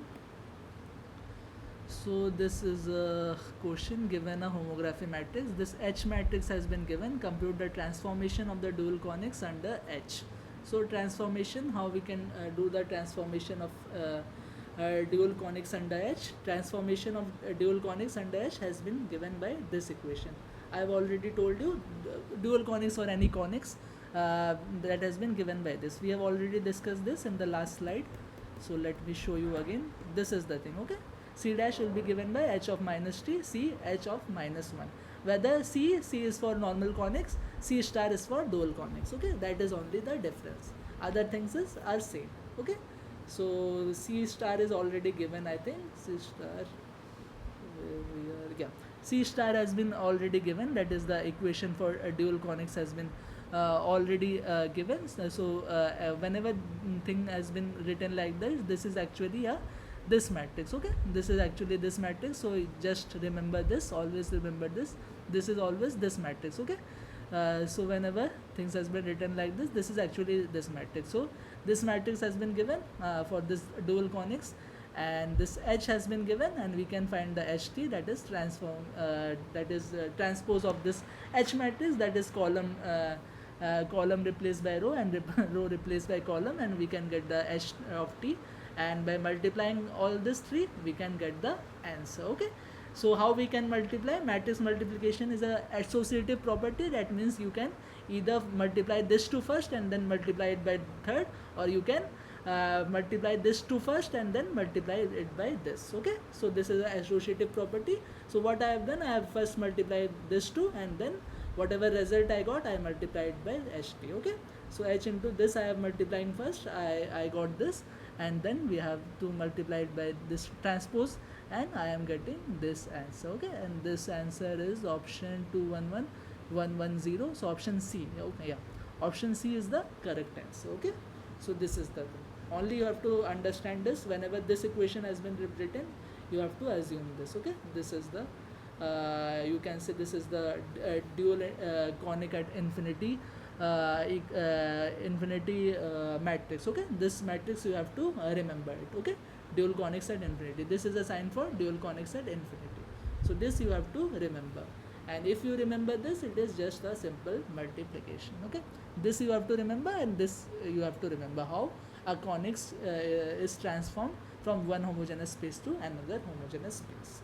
So this true, by this two thing you can get the solution. Yeah, please.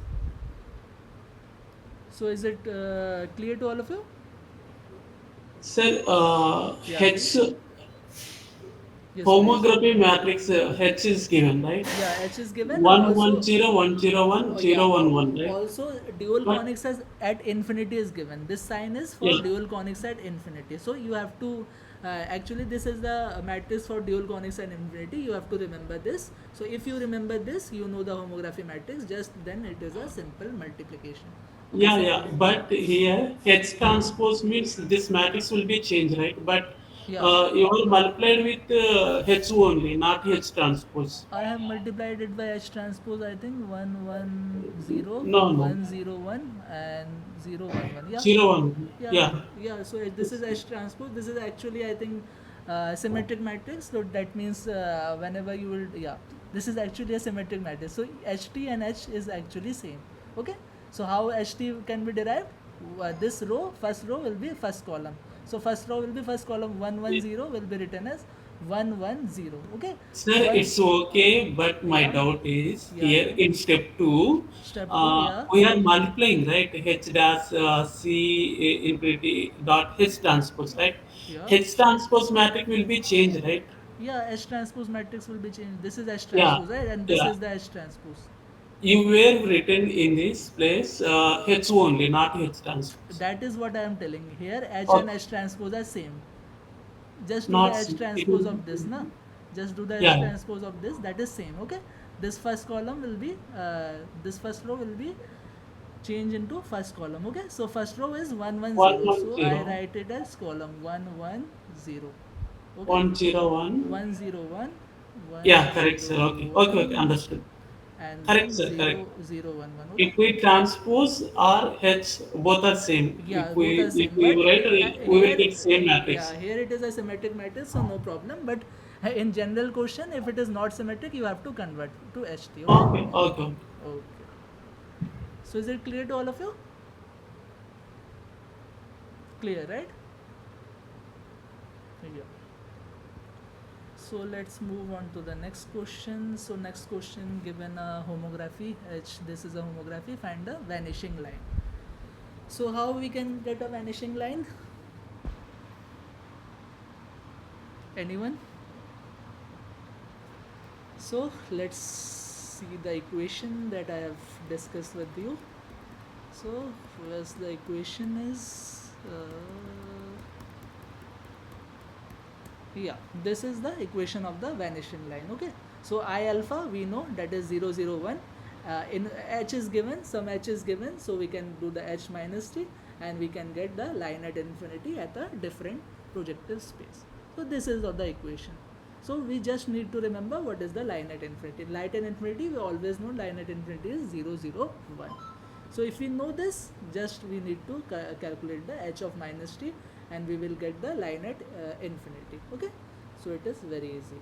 So let's move on to the question. I think we were in question number 6, right? Yeah, we are in question number 6. So what is line at infinity? Line at infinity is 001. So that is clear. Now we have to just multiply it by h of minus t. Okay, so this is the thing. Line at infinity we know that is 001. Okay, line at infinity we know 001. We just have to multiply it by h of minus t. So again, how we can do? First of h is given, so you find out the h inverse, and then do the transpose of it. Line at infinity we know that is 001. That we know from the derivation of that ideal point. You remember minus ba0. If minus ba0, whenever it will be multiplied by 001, then only it will be 0. So that is why line at infinity is always 001. So just multiply it by 001, and we are getting this minus 0.5, minus 0.5, and 0.5. Okay, so again scaling factor is there, no need to get frightened.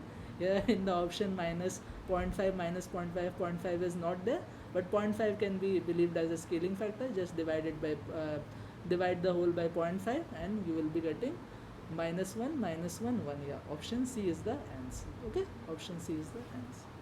So is it clear to all of you? Clear, right? Sir, Yeah, please. in the assignment, question number 4, just Yeah. given, find the vanishing line. Find the Vanishing line. vanishing line. Yeah, vanishing Yeah, line. yeah. Yeah. But there is no matrix and there is no another value. H is not given. Not given. Just Okay. find the vanishing line. Okay, I will How it is see the possible? assignment, and I will tell you in the next class. Okay. But before Okay. that, it should be Question solved by. number 4, sir. Yeah, Please remember that. it should be solved by you first, because it is graded. So you have to solve it first, and after the assignment answer has been released, I will tell you the answer. Okay. Okay. So is it clear? This Yes, question, yes. So yeah. I have a doubt on a previous question, question number 5. Yeah, question number 5, you have some doubt. So let's move on to the previous question. Yeah, please. Sir, actually, C dash, when you have to multiply with this two first one, that is H and do C infinite, Yeah, I got the last values, last row will be actually 0, I think so. Uh, last row will be 0, 0, 0. yeah, yes. Because here it is 0 only, no? And you Okay, are getting 0, 1, 0, how it was. When you okay. have to Okay, so multiply, yeah, check the calculation. So 0, yeah, 0, 0, 0, 0, last row, I think so. last row, that means this, no? This 0 into 0 is 0, 1 into 0 is 0, 1 into 0 is 0. Yeah, 0, 0, this yeah, is this okay. is okay. Then Uh, 0 into 0 is 0, 1 into 1 is 1. 1 into 1 is 1 and 1 into 0 is 0. 1 is okay, this is also okay. Then 0 into 0 is 0, 1 into 0 is 0 and 1 into 0 is 0. So again 0. So I think it is okay. actually, Matrix multiplication, you know, na? This multiply yeah, by yes, I this, know what. this multiply by this, and this multiply by this. Then you will get this, and this. Okay? Is it clear? This first, this multiply Yeah, by okay, this. sir, I know what. Yeah, I this have. multiply by this, and this multiply by this. Yeah, this type of things can happen. No need to worry because No, it actually, might I be. have Yeah. solved in assignment question that I got last row as a 0, 0. I Okay. didn't get an answer. That's why I have a doubt with that. That's all. Okay, so might be their answer might be mistake. Okay, so Yeah, this you have to do by this matrix yeah, okay. multiplication. You have to do by this. Okay, So one, matrix one have I multiplication means have a row doubt. into column, Yeah, row okay. into I column. know what. Okay. Sir, I have a doubt with that one thing. So actually, yeah, just give me some suggestion to that solver. Actually, they gave a question for they have given homography matrix and Yeah, they have given two straight line and intersection of a transformation point. Okay, yeah. but the answer I didn't get it in what they have to given. So actually, the two lines will be given. So we Okay. have to solve by using a cross multiplication. We have to get a point. I think so. I think same Uh, question na, that I discussed in the theory Actually, portion. Na? uh, Yeah, straight line. They'll give a straight line, yeah. Okay, and they give a homography matrix also. okay, So they had to ask the transformation point of an intersection of a straight line. Okay. okay, So this is actually we have to. They give a two straight line. So by using a two straight line, we have to calculate L cross L. I think so, and we have to get a point P. I think so. P into L cross L. Is it right? okay. So let me check the question once, and first you solve it.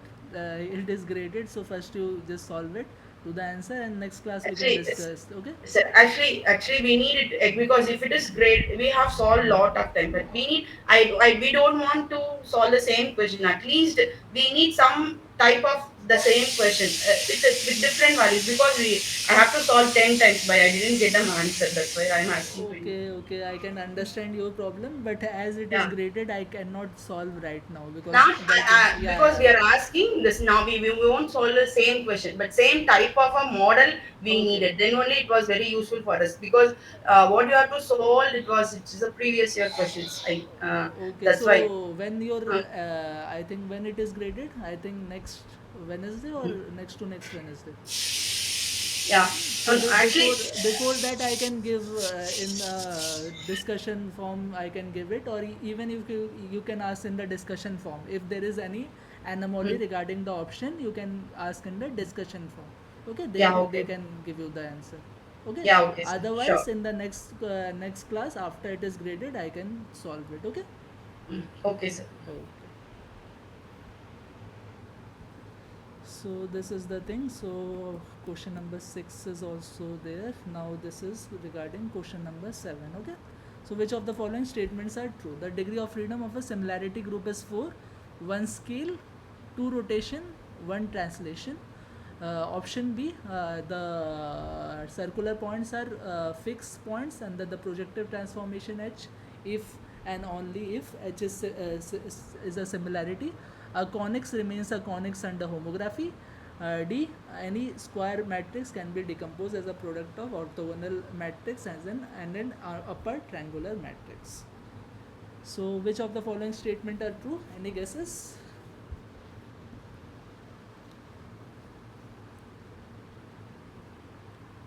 Okay, so let's move from one point to one point. Okay, so this, okay, the degree of freedom for a similarity group is 4. Yeah, degree of freedom is 4.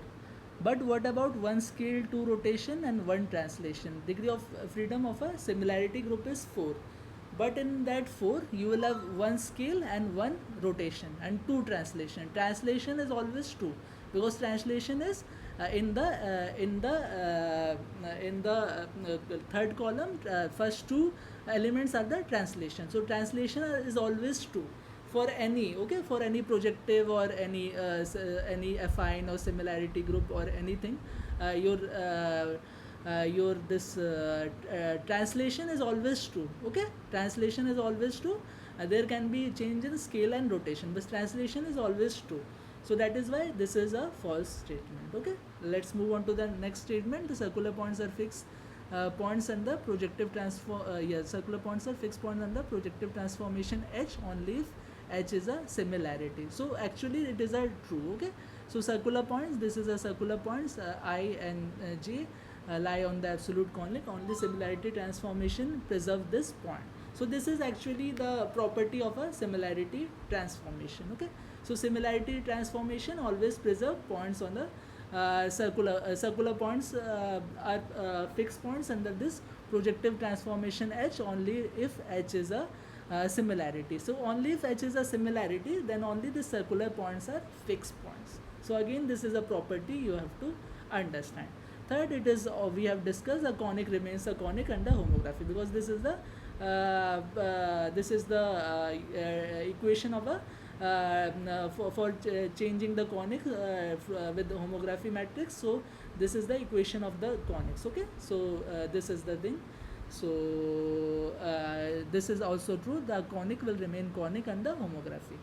And last, any square matrix can be decomposed as a product of an orthogonal matrix and an upper triangular matrix. Again, this is a property of matrix, you have to understood this. So any square matrix, if A is a square matrix, it can be written as a multiplication of an orthogonal matrix and a upper triangular matrix. Okay, so this is again a property, again you have to understand it, or again you have to memorize it. And option D is also correct. So only option A is false, not because the degree of freedom of a similarity group is 4, but because of this values. Okay, translation for any either you have this complete projective group or affine group or any group, the translation is always true. Okay, so that is why translation here it is given 1, so that is why this is false. So option B, C and D are the correct answer. Okay, so this is a thing. Again, this regarding B and D, you have to memorize it. Okay, so these are the properties. One is the property of the similarity transform, and second, there is a general property of a matrix. So any square matrix can be decomposed into orthogonal matrix and an upper triangular matrix. So that is why B, C and D is the correct answer. So actual question is regarding option A that we have discussed. So option A, you can easily say that degree of freedom of a similarity group is 4, that is true, but translation is true. So that is why this is false. So this is regarding question number 7. Okay. Now let's move on to the next question, that is question number 8. Given two lines, these are the two lines that meet at P. Find the Euclidean angle between the two lines. Answer should be in the nearest degrees. Okay. So how we will solve it? You will either solve it by this cos theta equals to this that I have told you. You can either solve it by this equation. This equation is very easy. You can solve it by this L1 m1 plus L2 m2 divided by root over L1 plus L2 square and m1 plus m2 square. This is most easy. If you are introducing a conics in it, that also it can be done. So here I have done with a little bit of more complexly. So that is why I have introduced this equation, but you can also do it by simply, that is a1 a2 plus b1 b2 divided by root over a1 plus a2 square root over b1 plus b2 square. Okay, that you can do for simplicity. Here for a little bit complex I have done this, so you can read this. Yeah, I have told you this is the equation for dual conic at infinity. So this is an equation for dual conic at infinity. This you have to understand. And for this equation for dual conics and infinity, this just you have to remember this. LT is already given, so LT is nothing but transpose of 2, 1 and minus 3. Okay, M is also given, that is 3, minus 2 and 1. Okay, so ln this is given, and you can just multiply it and you will get this upper portion. Lower portion can be easily derived by that same thing, that is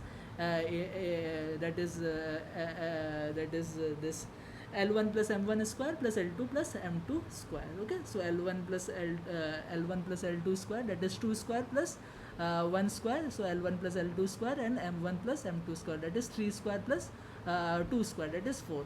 So 4 plus 1 is root over 5, 9 plus here it is root over 9 plus 4, that is 13. Okay, so root over 5 into 13, that is root 65. Okay, so root 65 is approximately 8.062, and your cos theta is coming this, and just take the inverse of this, cos inverse of this, and it is coming 60.3 degrees will be your answer. Okay, so 60.3 degrees is your answer. It is, I think, integer type question, that is why 60 degrees is given as the answer. Okay, so it is clear to all of you. Very simply also it can be done, L1 M1 plus L2 M2 and root over L1 plus L2 square root over M1 plus M2 square. That can also be done to get the cos theta. So is it clear to all of you how it can be done with the concept of this dual conics in between? Clear, right?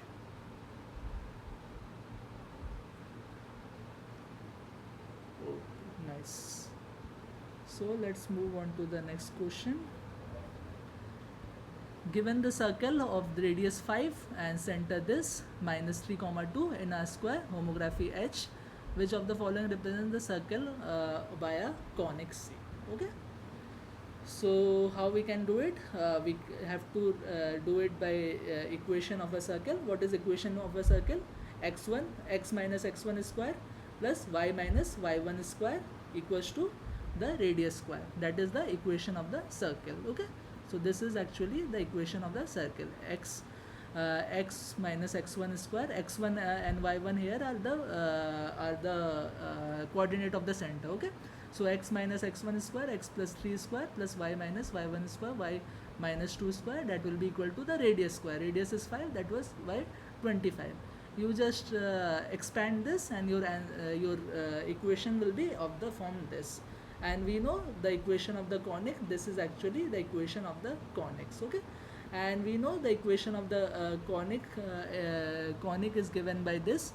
Here we have how many degree of freedom? 5 degree of freedom.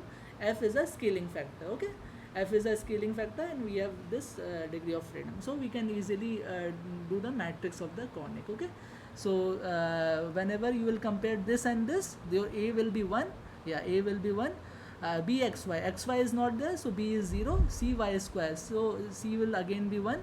And then what is D? D is actually dx. Okay, dx. X is 6, so D is 6. E is ey. So what is y? Y is minus 4, so E will be minus 4. And F will be last constant, so F is minus 12. So you have all this, you know, this is how we represent conics in homography, in projective space. This is how we represent the conic matrix.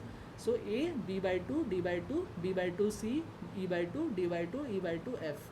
So you know all this A, B, C, D, E, F.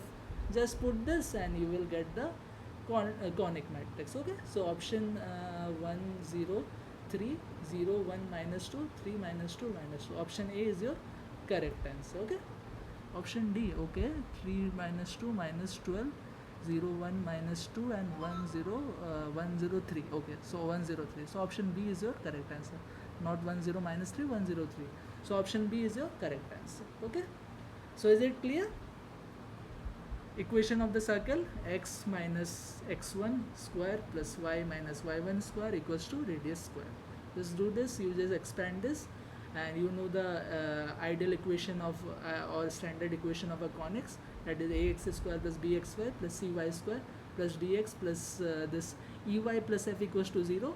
and you from this you know A, B, C, D, E, F. You just also know this, that a conic is given by this in projective space, so you can get the conic matrix. Okay, so this is the conic matrix. So is it clear to all of you? Okay.